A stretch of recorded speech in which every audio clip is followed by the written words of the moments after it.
Perfect. Thanks so much, Dr. Vikram, for joining us. I feel very privileged to have you on World Menopause Day. I'm sure you have been inundated with requests for your expertise today. It's my fifth one today. Oh my God. Oh my gosh.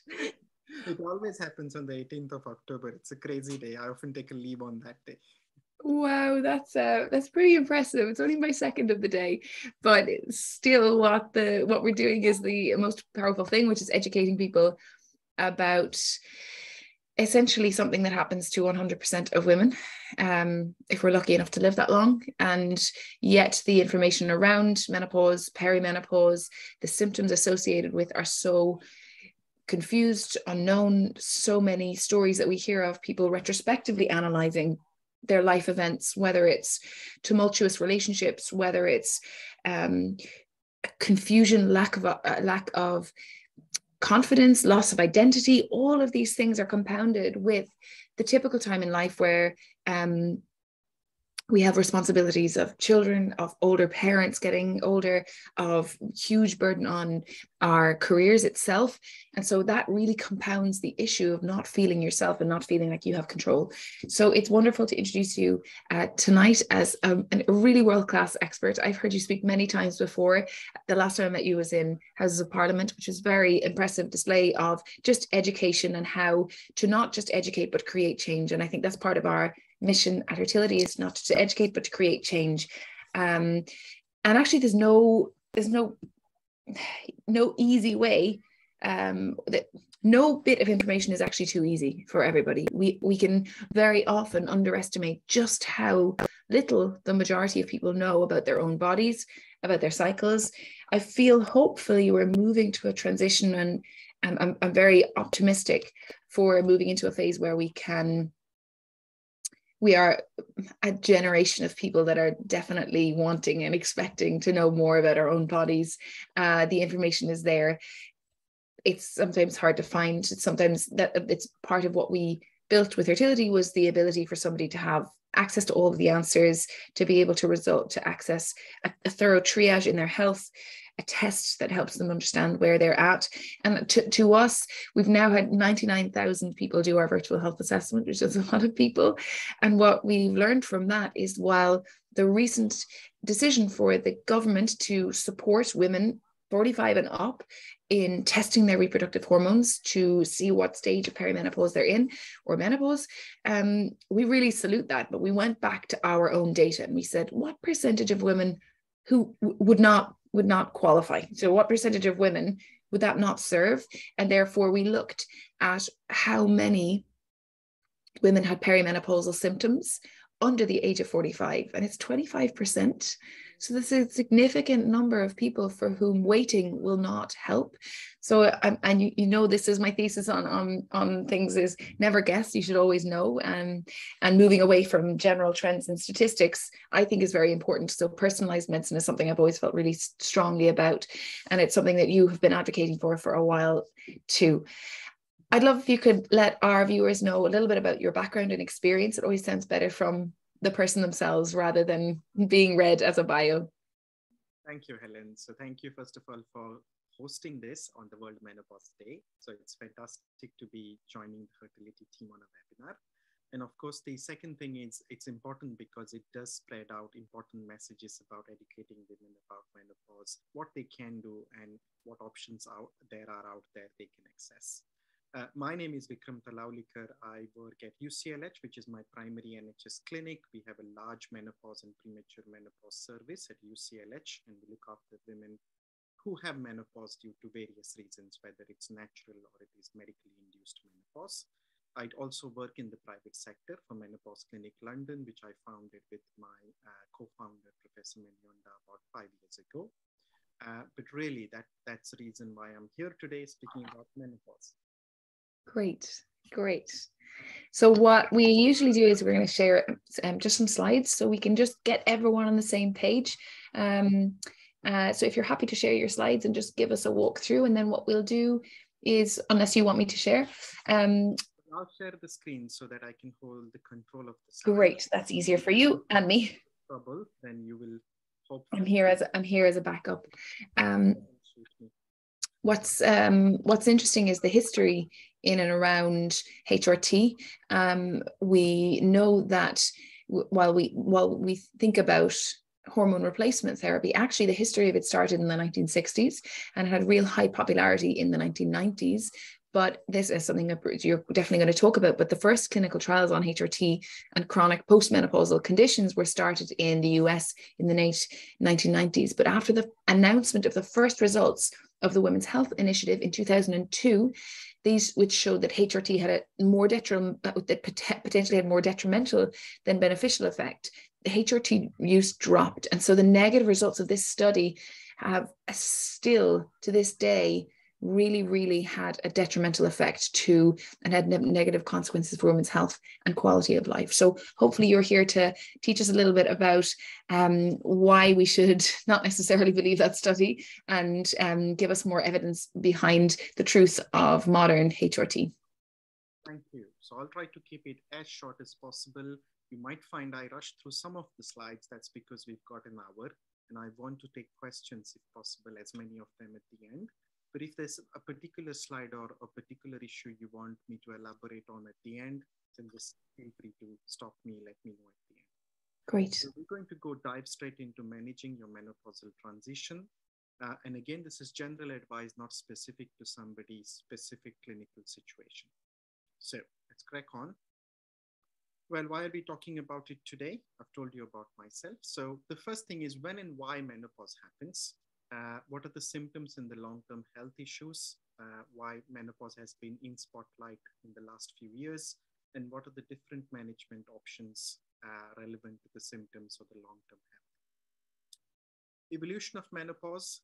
I always include this slide because the question is why menopause happens, why human females have menopause, because there are very few animal species, humans, killer whales, belugas, giraffes, narwhals who have menopause. And it's understood that this may be an evolutionary mechanism so that older females forego the option to bear children. They can then support their children and grandchildren to survive and thrive and pass their genes to the next generation. And we often always talk about the whales because whales often show us the way. The most senior female whale in the pack often leads the whole pack. And so that's how probably society should be.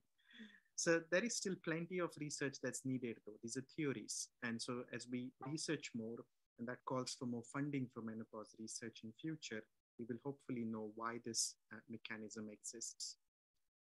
Scientifically, though, why menopause happens, we know that most women are born with a set number of eggs, somewhere between 1 to 2 million eggs at the time of birth. And most women will keep using their eggs as they get towards 40s and 50s. Round about the mark of 50, there'll be less than 25,000 eggs remaining in the ovaries. And this is the time when the ovaries will stop making hormones. And that's when the last period will happen and menopause will start. So it's a gradual process which has started way back from the time of birth or even before, and that's continuing throughout the life, but becomes obvious around 40 to 50. So why does this happen, and what happens when the ovaries stop forming the hormones? If you divide that into 4 stages, of course, you have premenopause, you have perimenopause, menopause, and postmenopause. And the reason to put these on the chart is because often your doctors or GPs will use these terms, and there should be no confusion between terms, or you shouldn't be denied a particular treatment because you're in one phase or the other. So premenopause, as the name suggests, is before any changes happen. Usually monthly menstrual cycles for women will continue. There's no change to estrogen, progesterone, testosterone. Perimenopause is next, when hormones will start fluctuating, and usually the FSH, the LH, the estrogen, the progesterone will jump up and down, and that can go on for about 2 to 5 years, between 45 to 50. For most women, can go longer for a few. This is the stage where symptoms may appear, and this is the first stage where changes in hormones will become apparent. Then comes the menopause. This is a retrospective diagnosis. So the periods have stopped at the end of the life of ovary.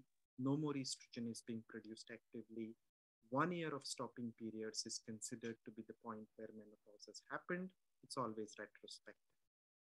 any time from that 1 year after the last period until end of life will be postmenopausal phase. And that could be 20, 30, 40 years for women. That may be the most important stage of their life. That's why we're talking about menopause today. The important bit on the slide is that symptoms can start early. So for example, you might still be having your periods, but your hormone levels are actually down on many days. So you might be symptomatic and you should be considered for HRT or non-HRT option. That's the key message here. Looking at the levels of estrogen before the menopause happens, they're pretty much consistent and high. During perimenopause, they will fluctuate up and down. So there'll be many days where the levels will be down. And then of course, in menopause, postmenopause, you will have very low levels. And that's when the symptoms appear to be the strongest. What happens with the menopause, or what age does it happen? Of course, median age at menopause is 51. So that's for Western population. So anywhere between 45 to 55, if a woman goes through menopause, that's considered as normal. But remember that these data are based on Western population, Caucasian population. So for example, if you take an Indian woman or a Southeast Asian woman, then actually the average age is 46, which is 5 years earlier, which is a significant difference in terms of when different people, different populations go through menopause. So that needs to be always kept in the back of mind when you're seeing patients or treating women for menopause, is that it can happen much earlier in certain ethnicities. Early menopause is when it happens between 40 to 45. About 10% of women will go through early menopause. And premature menopause is when it happens below 40, very early. And about 1 in 100 women, or a bit more in other parts of the world, will go through premature ovarian insufficiency, which is the correct name for premature menopause. 80% of women will have some or other symptoms. And about 1/3 of those 80% will have very severe debilitating menopausal symptoms, which may affect their day-to-day quality of life and performance at workplace. So that's the key message. It's not that it's uncommon to get menopausal symptoms. Lots and lots of women experience it, and some suffer in silence, which shouldn't be that way. What are the main symptoms? Of course, there are 30 or 35 symptoms attributed to lack of estrogen, but I'm going to just highlight the important ones. Irregular bleeding or periods being all over the place in the perimenopause, and hot flushes, night sweats that disturbs the sleep quality, joint pains or bony pains, dryness of hair, eyes, skin, very low energy, fatigue, very low libido, emotional fluctuations, mood up and down, heightened anxiety, palpitations, inability to recall or memory issues, brain fogging, very poor concentration, difficult to multitask, and finally, some of the local symptoms like vaginal dryness, bladder symptoms, they're all part of the menopausal syndrome. What is the impact on long-term health? Why are we worried when a woman goes through menopause, and what she should be doing to protect her long-term health? So because there are 4 changes that will be significant. One is, of course, the bone loss, the changes in the bone. The second is changes in heart and blood vessels, impacting on the cardiovascular risk for the woman. Impact on her cognitive function. There are changes in the brain and cognition, and of course, changes in skin, connective tissue, muscles. And just to highlight the 2 most important ones, the bone and the heart, you can see what happens with somebody's peak bone mass. So as the woman will grow, the peak bone mass, the maximum amount of bone density usually happens around the age of 30 for most individuals. And then if you compare the male and the female loss of bone density as they grow older, for males, it's a gradual transition in bone loss. But look at what happens for females at around the age of 50 when they enter menopause. There's a very sharp drop there in terms of bone density. And so the lack of estrogen at this point will cause a significant increase in risk of bone loss. And if you have a risk factor, such as a family history, or you're a smoker, you're on certain medication, it can mean you have a high risk of osteoporosis. And so therefore, the importance of monitoring bone health as soon as somebody is menopausal. Look at the heart. Why we say estrogen is important. Of course, estrogen is a very heart-friendly hormone. Women have low cholesterol levels, less atherosclerosis because of estrogen until the age of 50, and the loss of estrogen around perimenopause, menopause will start increasing the risk of atherosclerosis. Heart disease will increase after that, and blood vessels can become stiffer. So again, the important bit is changes in lifestyle, heart-friendly lifestyle, and potentially HRT. All that will become relevant once estrogen is not being produced during menopause. While many women have mild symptoms, remember some will experience debilitating symptoms, and of course it doesn't have to be that way. There are so many options now which can be considered to improve quality of life. I'm not going to go through details of each one, but just to kind of elaborate them a little bit. First is lifestyle modification. Second is changes where you work. Third is nutrition or self-help intervention. You've got alternative therapies for symptom, non-HRT pharmaceutical medications, and finally, hormone replacement therapy. The aim of all of this is, of course, one, to suppress your symptoms, give you a better quality of life so you can carry on a day-to-day basis. But the second, especially with lifestyle, nutrition, and HRT, is your long-term health protection. Lifestyle interventions are mainly basic ones. Reduce the caffeine intake, which can trigger symptoms. Reduce alcohol intake or keep it in moderation. Nutrition, a healthy diet, calcium-rich diet because calcium is important for bones. Making sure you take some vitamin D supplement, especially in winters. Exercise, any form of exercise you enjoy, especially that mixes the balance and the cardio. Anything like Pilates, yoga, brisk walking, running, jogging is very good for bones. Several layers of light clothing, that's a practical tip for avoiding hot flushes. You've got complementary therapies. Some women use acupuncture, homeopathy, hypnotherapy for symptom relief. Remember that these are not medically recommended treatments simply because we don't have good evidence of efficacy or safety, but they're no harm treatments and can be considered if women find that they are useful. Psychological therapies, of course, include relaxation, CBT, mindfulness. These are definitely proven for hot flushes, night sweats, or mood and sleep. So you can consider these, especially if you want to avoid HRT. And finally, you have herbal products like black cohosh. Lots of women use over-the-counter herbal products. Some find them useful, majority don't. If they work for you, it's fine to continue, but we don't recommend them medically because there is very little scientific evidence for them. So what else is available? What are the non-HRT medicines we can prescribe, and what are the HRT medicines? Non-hormonal treatments are mainly three. You have a group of antidepressants, SSRIs and SNRIs. Then you have gabapentin, which is a pain relief medication, an opioid derivative. And of course, you have clonidine, which is an anti-blood pressure medication. All of these can reduce hot flushes, improve mood, reduce these night sweats and better sleep, but they have their problems. They can cause drowsiness, they can cause dry mouth, they can cause constipation, which may be mild and temporary, but it does have side effects. So these are not first-line treatments we offer nowadays for women with menopausal symptoms, but some women who don't wish to take HRT, have breast cancer or blood clotting issues and can't medically take HRT, for them this will be the best choice in terms of suppressing the symptoms. So that brings us to the final bit, which is the hormone replacement therapy. So why is it so controversial across the world, and what is it, and what are the modern HRT types that we recommend?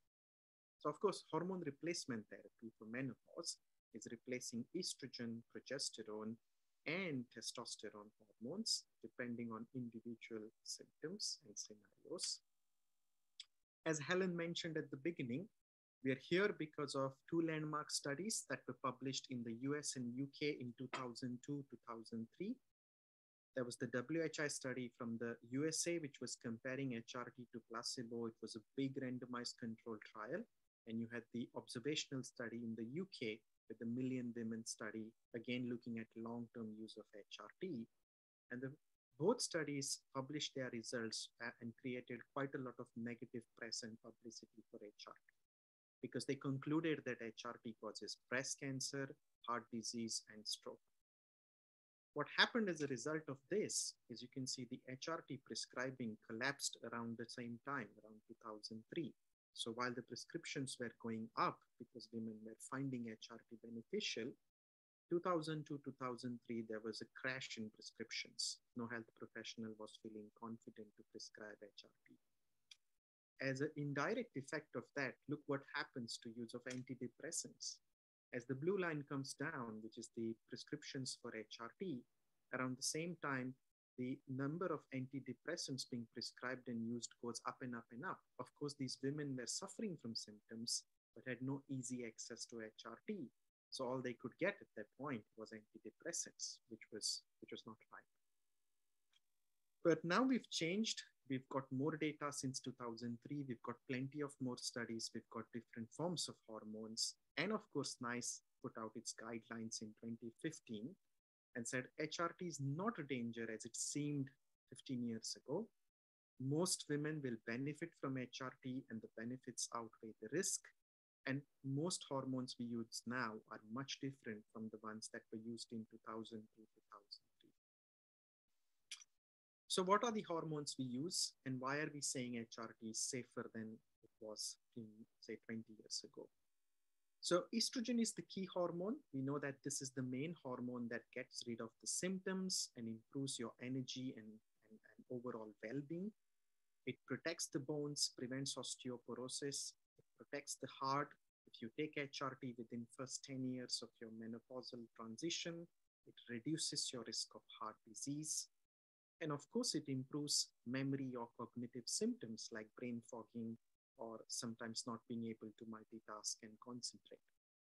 It has a positive impact on lipids and insulin. So that's another added advantage of being on HRT. Of course, there are some minor and temporary side effects with any medicine, and estrogen has some. For example, it can create headaches or breast pain or nausea in the first 2 or 3 months of using it, after which these will disappear. Other hormone is progesterone. Now we call it the necessary hormone because it's not the one that gets rid of symptoms. It may have some impact on flushes and sleep, but it's mainly needed to protect the womb lining because a woman who has a uterus cannot take estrogen alone. It can cause uterine cancer. So the progesterone protects against that risk of uterine cancer. And unless you've had a hysterectomy, removal of womb through an operation, you will always need to take both estrogen and progesterone. Now, it has some annoying side effects, bloating or mood changes or PMS-like effect, but generally you can work around the dose and the type of progesterone and try and eliminate or suppress these side effects. Any risk of breast cancer with HRT comes from progesterone. And I'm highlighting that because often the talk is estrogen will cause breast cancer, estrogen causes cancer. It's not true. As we see at the end of the presentation, it's the progesterone that's linked to the cancer and not estrogen. As I said before, side effects or any sort of unpleasant effects of progesterone can be minimized. I won't go into details, but you can change the way you take progesterone or type of progesterone or use the coil, so that becomes easier in terms of tolerating the progesterone. Third hormone, testosterone. This is the neglected or forgotten hormone. And in fact, some people argue this should be routinely replaced as part of HRT for all women. At the moment, we're not there yet. We often say that testosterone's main function is to improve libido and sexual function, and it also helps with muscle and bone strength. So for women who have persistent low libido, issues with sexual function, despite having good HRT, for them, testosterone add-on will help with symptoms such as sexual dysfunction issues. There are different ways of taking HRT. That includes tablets, skin patches, gel, spray, subcutaneous implants, which means tiny pellets under the skin, vaginal estrogen creams or pessaries, and of course you have the Mirena intrauterine coil. And again, it depends on your symptoms and your preference, which form of HRT you prefer. What's best medically? Of course, anybody healthy below age of 60 can have all options, whether it is oral, transdermal through skin, or any other. We generally know that if you use transdermal forms, for example, HRT patches, gels, spray, or implant or coil, they have no increased risk of blood clotting. And so they may be safer if you're worried about blood clotting, if you have a risk factor. Vaginal estrogen is one which is very effective for vaginal dryness or painful sex or bladder issues during menopause. Remember, if these are the only symptoms that a woman has, vaginal estrogen suffices. You don't have to take patches, gels, or tablets. It can be used as long as required because there is usually no absorption of estrogen in the body. With vaginal estrogen, it's pretty safe to carry on. Even in women with history of breast cancer who have terrible symptoms of vaginal atrophy or dryness, you can use vaginal estrogen, and we often do that in liaison with the oncology team. Well, there are two forms of HRT. You have a bleed HRT, which means a monthly period or a cycle happens, or you have one that doesn't cause you bleeding, which is bleed-free HRT. We often say that if you're just menopausal, within the last year you've just stopped periods, then take the cyclical or a bleed HRT for a year that causes less irregular bleeding, and then move on to continuous bleed-free HRT, which is the final aim, so that we don't bring back any periods after a year or two into menopause. Another term you will often hear is body identical versus bioidentical, and this is quite big on social media. Bioidentical, the one which is at the bottom on my slide, is something we don't recommend. It's a custom-made HRT which is prepared by high street clinics, and they use different plant estrogens and progestrogens. This type of HRT hasn't gone through rigorous trials and hasn't been tested for safety in the long term, so we don't recommend it. The one we recommend is the body identical HRT, which is available both through the NHS and the private sector. It combines a natural estrogen with natural progesterone through yams or soy, and it's well studied and regulated. So stick to body identical HRT. Final bits, now risks of HRT in terms of blood clotting and breast cancer. So what are the two risks that we talk about? We've talked a lot about the good aspects of HRT, the symptoms, bone, brain, and the heart benefit. But what are the risks with modern HRT? Well, the first is the blood clotting. Oral HRT, if you take hormones orally in the combination of estrogen, progesterone, can slightly increase your risk. It's not much relevant if you're under the age of 60, because the risk is so tiny. It's a lot lower than something like a contraceptive pill, or even pregnancy is a much higher risk. So it's much lesser than that.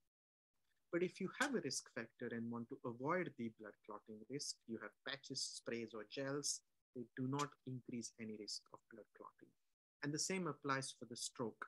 If you're under age of 60, your baseline risk is so small, you can still take oral HRT.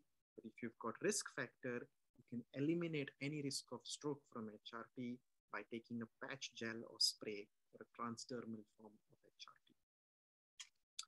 The big one is the breast cancer. This is the one that stops people from using HRT or stops health professionals from prescribing HRT.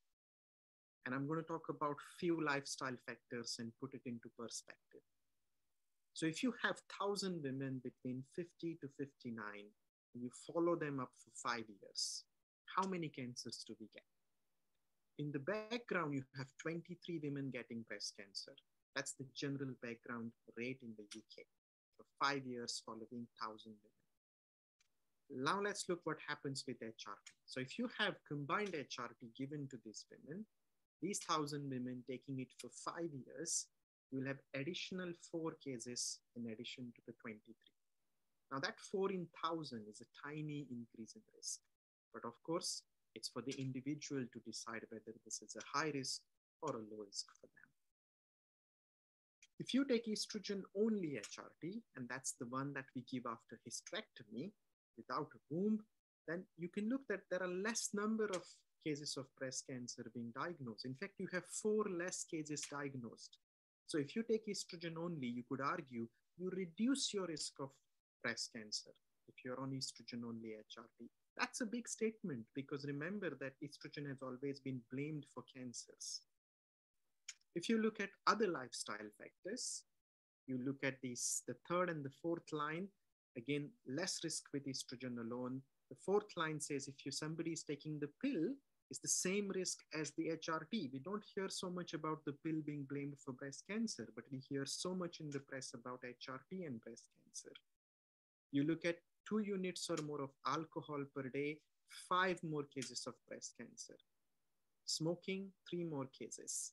You look at overweight or obesity, 24 more women having breast cancer. That's a huge increase just because of increase in BMI or weight. And it compares quite significantly different to HRT. And exercise is always good. If you exercise half an hour a day for 5 days, 2.5 hours of exercise a week, it drops 7 from the 23. So quite beneficial to prevent breast cancer. So the whole aim of showing you this picture and contrasting all these sort of interventions is HRT is not far different from many of the lifestyle factors that affect risk of breast cancer, but it's the one that's always talked about and the others are not as talked about. So duration of HRT, how long do we do it? We now recommend it from perimenopause. If you're symptomatic, you can take HRT, feel better quality of life. There's no upper age limit, which is random or arbitrary. As long as you derived symptomatic benefits, so benefits for bone and heart, then of course, the HRT will outweigh any potential risk. Then it's an individual choice and you can carry on as long as you wish. Most women will use it for 5 or 10 years, between 50 to 60 or 65.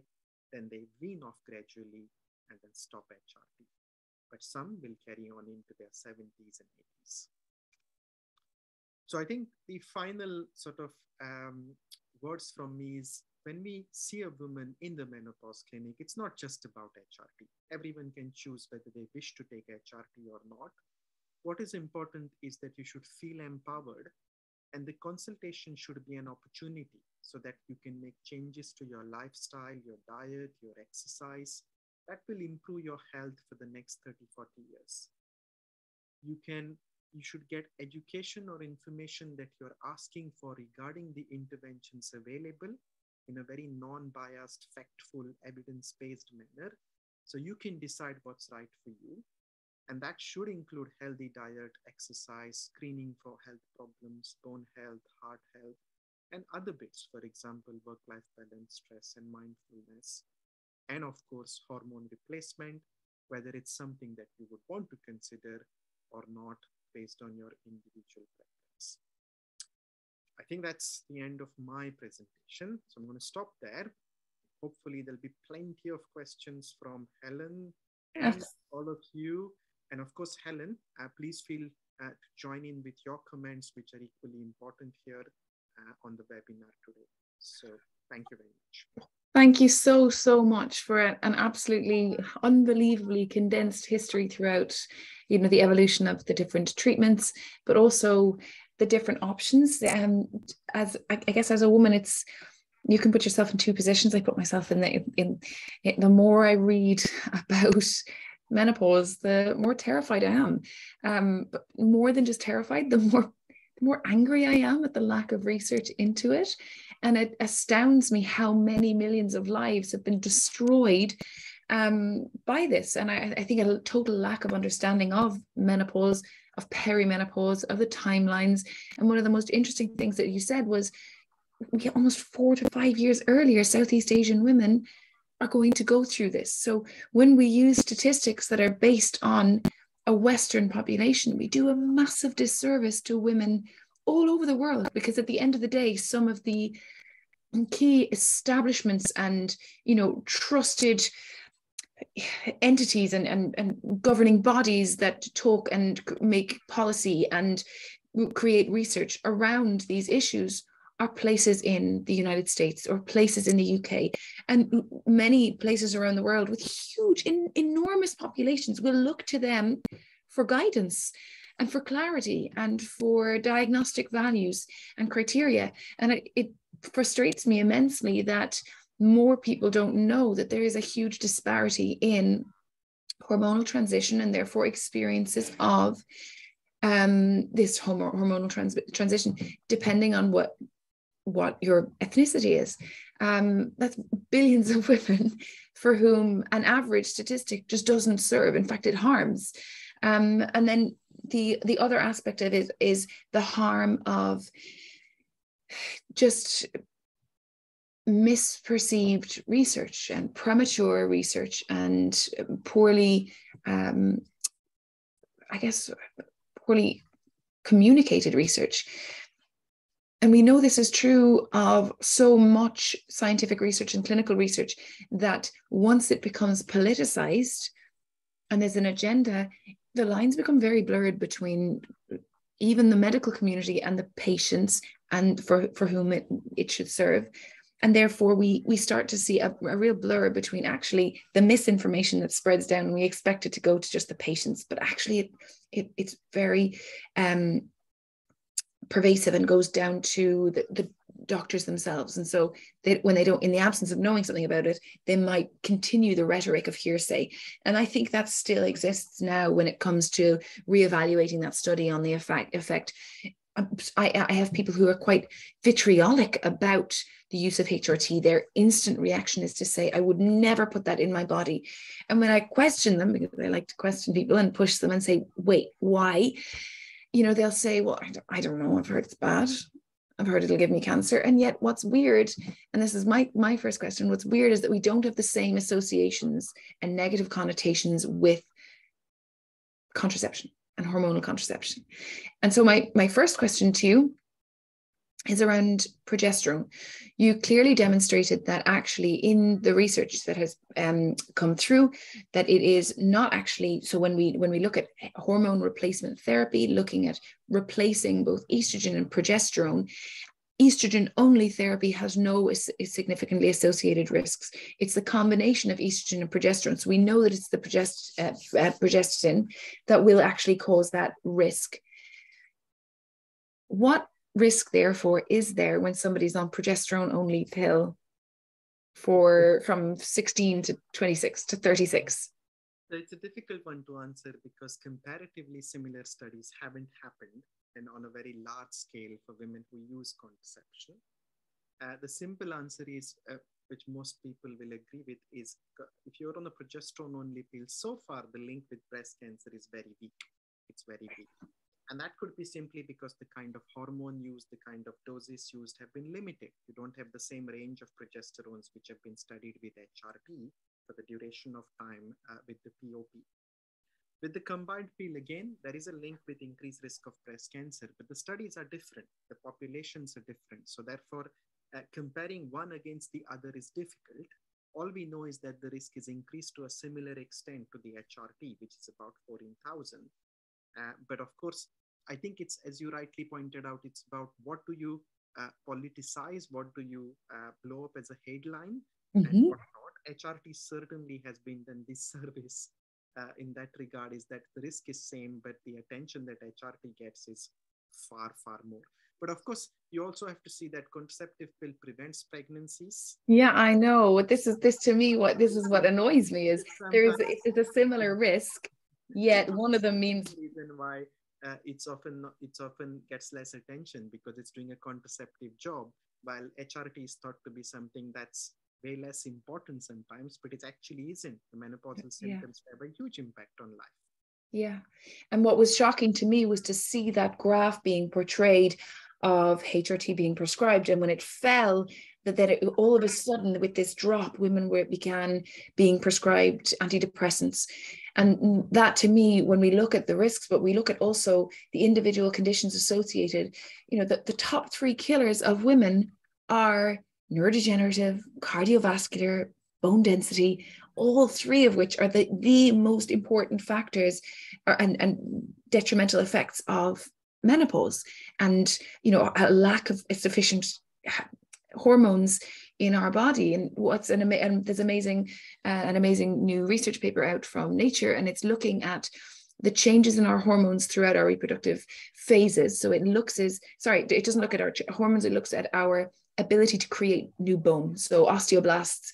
And during pregnancy that changes, during menopause that changes, and it's quite unbelievable to think that it's not just a systemic, it's not just within your bloodstream, it's not just a mental or a reproductive, but a physiological, down to your bone production, the mesenchymal cells in your bones being produced in a different rate when we have a lack of estrogen.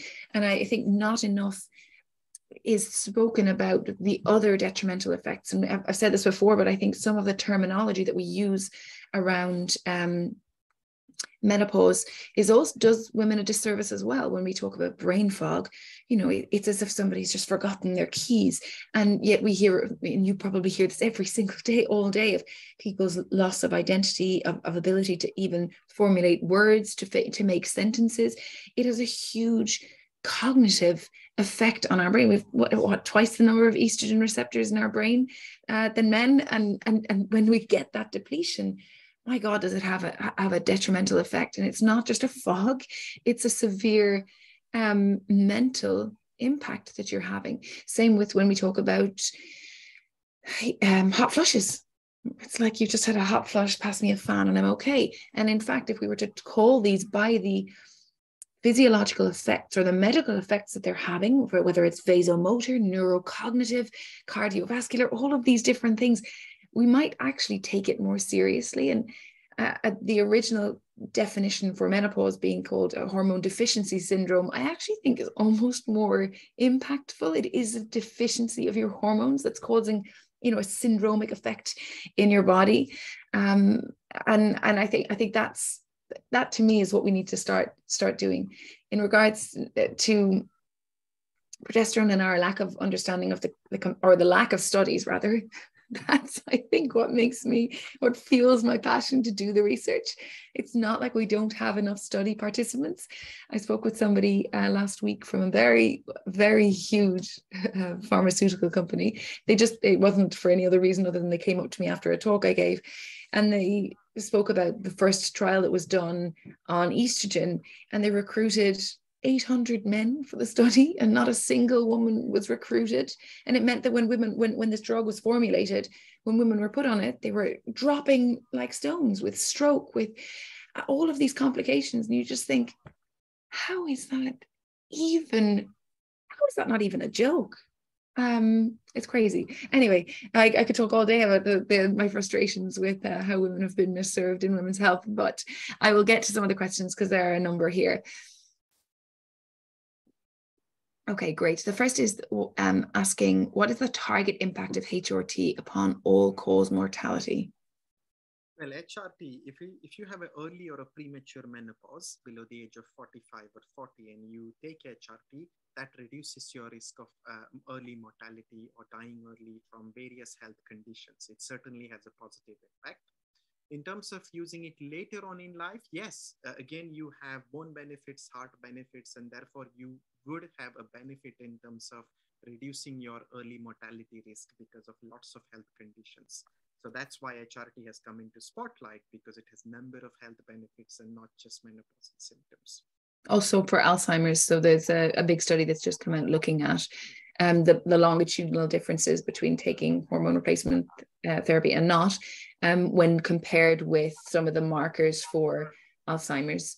And there was a significant reduction in those who went through Alzheimer's symptoms in the cohort of women who had taken HRT. So it significantly altered the pathophysiology of Alzheimer's disease, which is also very interesting. Okay, thank you. The next one is to say, I discussed HRT with my GP for osteoporosis age 58, 5 years ago, and I was told that it was not licensed for this and that bone loss was only delayed when you stop taking HRT. It was only delayed, and when you stop taking HRT, your bone goes back to what it would have been had you not taken it.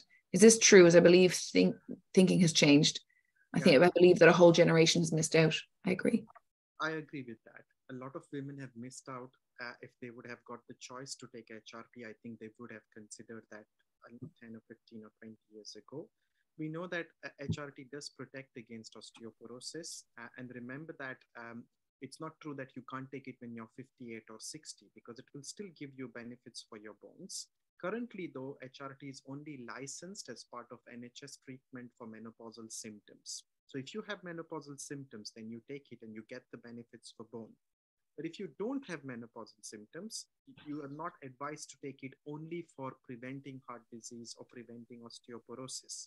And the argument behind that is there are other medications which exist which may have a similar or lower risk profile for treating osteoporosis or for heart disease, like exercise, statins, or bisphosphonates for bone. And so HRT risk of, say, blood clotting or breast cancer doesn't hold up. And that's why those recommendations have been drawn. Personally, for me, HRT is the best solution for preventing bone loss or treating osteopenia or osteoporosis.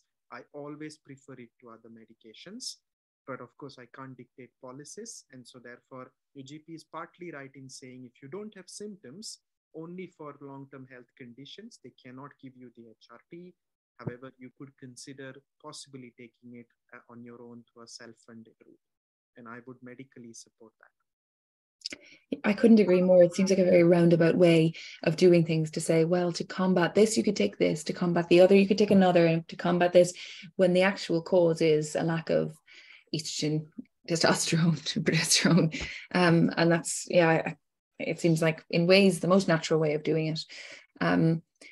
Somebody has asked, how soon should I test? Doctor won't test me even though I have all the symptoms.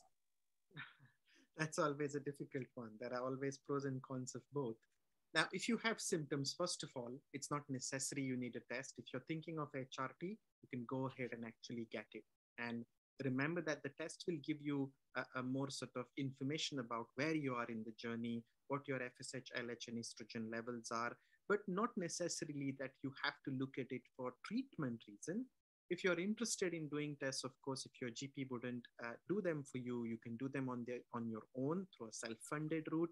If that's not a possibility, you can let your GP know that they can offer you treatment and they don't have to test it as per the NICE guideline. Push them a little and they should be able to offer you all the treatment options. I guess it depends on how you approach them and whether you decide to test on your own, although that shouldn't differ your management per se. Great. I mean, you know my position on this. My position is that everyone should know where their hormones are at every time. To me, I think there's amazing power in that. I think so many people have come to us and said, this makes me feel sane, having results that actually back up how I feel. It makes a lot of people feel vindicated. It makes them feel like they can actually do something. It's part of the rationale for us launching very soon our Perimenopause and Menopause test, to give people actual insights into where they're at. Do you feel that in understanding where your hormones are at, it enables better tailoring of HRT? To me, it seems only natural that if we're going to replace a hormone that is in deficiency, that we would replace it to the appropriate amount. Well, I think there are two things to look at. First of all, one of the reasons NICE recommended not to test was because they were worried that GPs would get involved into testing, not be able to interpret the results, and of course deny women the HRT, although they are symptomatic. The second reason was, of course, the FSH, LH, estrogen fluctuate quite a bit. So you may catch them on the day when the estrogen is good, and you may catch them on the day when the estrogen is not good. So you need to be able to interpret the test appropriately along with symptom, which is why I would state the same. If you're considering HRT treatment for your symptoms, you don't need to test blood. Then comes the second part. If you're a person who is very conscious about doing your own test, you would like to know where you are, then of course you can go ahead with blood test. And they may sometimes help if you have atypical symptoms, if you want to know how much HRT improves your estrogen levels, are you absorbing enough hormone? Say, let's say you start on a patch or a tablet or a spray or a gel, and you're not getting the benefits. You want to know your estrogen levels are good on a particular HRT, or do you need to change to get a better hormone level if you're not absorbing? Those sort of minute tailoring aspects, the blood test can help. So that would be my position. Great. I just wanted to go back to the question about bone loss, more specifically, because it's been followed up, about whether or not, is it true that your bone density goes back to what it would have been had you not taken HRT? No. So you have taken HRT and the bone benefit you get will last you for a number of years. Now, the studies vary. Some say 5, some say a decade, but you will have the benefits that last long term. It just doesn't reverse back within a day or a year. Okay, great. I hope that answers it. There's another question asking about what the effect of steroid hormones on immune function, and could testosterone raise infection risks? It's actually specifically asking, can you explain why men are more susceptible to COVID-19 and die younger? Well, the answer to that is we did publish a paper at the start of the pandemic. Estrogen has a lot of immunomodulatory effects in the body, and you find that estrogen does help protect against viral infection. This is one single reason why women have always less deaths and less severe disease, whether it is MERS or SARS or COVID. Women always do better. In fact, the recent data, which is coming up from King's and a few other bodies, does suggest that postmenopausal women on HRT had lesser risk of severe disease and dying with estrogen on board through COVID as compared to those who had infection without HRT.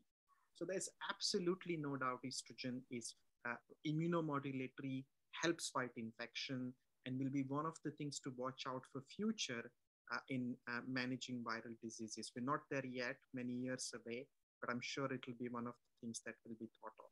In fact, there is a trial that started in New York using patches for men in ITU with severe COVID of patches of estrogen.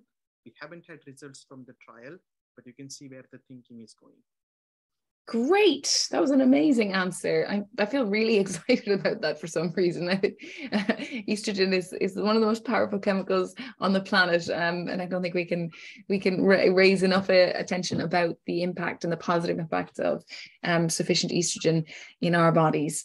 There's one I'm going to allow for one last question, and that is what estradiol levels would you suggest are enough to warrant adequate replacement?